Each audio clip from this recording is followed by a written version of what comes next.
مسلح میں شیطان اللعین الرجیم بسم اللہ الرحمن الرحیم۔ آپ یہ جو روضہ دیکھ رہے ہیں یہ حضرت عباس کا روضہ ہے۔ دو روضے الگ ہیں، اس کے علاوہ باقی سارے روضے یعنی ساری قبریں اندر ہیں۔ ایک حضرت حر کا روضہ ہے جو الگ ہے، اور ایک حضرت عباس کا روضہ ہے۔ حضرت حر کا روضہ الگ کیوں ہے پتہ نہیں، بعد میں موقع ملے نہیں ملے تو میں ابھی بتا دیتا ہوں کہ حضرت حر کے قبیلے والوں نے کہا تھا کہ ہمیں شہداء کے ساتھ نہیں دفن کرنا، کیونکہ وہ میتوں کو پامال کر رہے تھے۔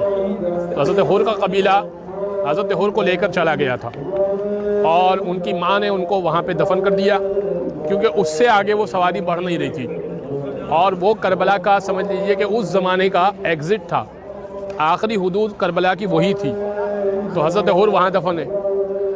حضرت عباس وہاں کیوں دفن ہے؟ وہ حضرت عباس کی وصیت تھی کہ حضرت عباس جب زمین کربلا پر گرے، امام حسین پہنچے، کہا کہ آپ کی کوئی حاجت، کوئی خواہش؟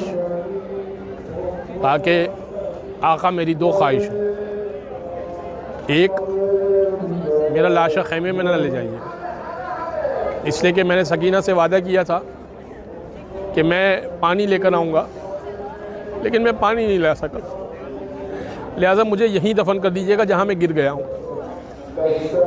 اور دوسری خواہش کیا ہے؟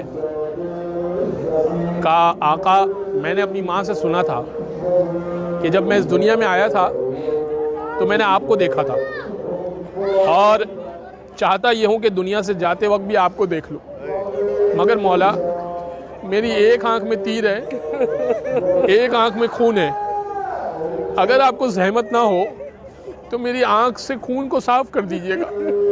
اور آقا یہ زحمت بھی نہ دیتا اگر میرے بازو سلامت ہوتے۔ بس مولا نے آنکھ سے خون کو صاف کیا، کہا کہ بھیا میری بھی ایک خواہش ہے، ساری زندگی تم نے مجھے آقا کہا، ایک بار مجھے بھائی کہہ دو۔ حضرت عباس نے آسمان کی طرف نگاہ کی، کہا پالنے والے میری لاج رکھ لینا۔ حسین نے ایک خواہش کا اظہار کیا ہے، مگر میں ان کو آقا مانتا ہوں۔ بس منہ کو کھولا تھا، لبوں کو جنبش دی ہی تھی کہ روح پرواز کر گئی۔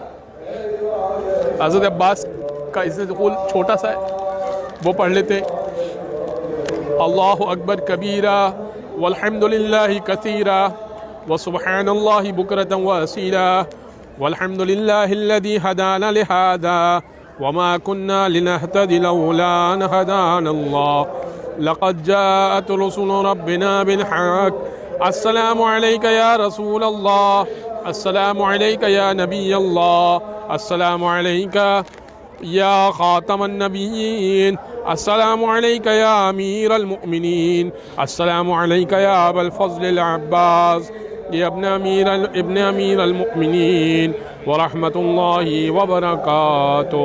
اللہم صلی علی محمد۔ انشاءاللہ آپ زیارتوں میں مجھے بھی دعاؤں میں یاد رکھیے گا، اور جن جن نے التماس سے دعا کہا ہے ان سب کو یاد رکھیے گا، مرحومین کو یاد رکھیے گا، اور اپنی بھی حاجات مانگنے میں کثر نہیں کیجیے گا، شرمائیے گا نہیں، چاہے چھوٹی حاجت ہو چاہے بڑی حاجت ہو، حاجت حاجت ہی ہوتی ہے۔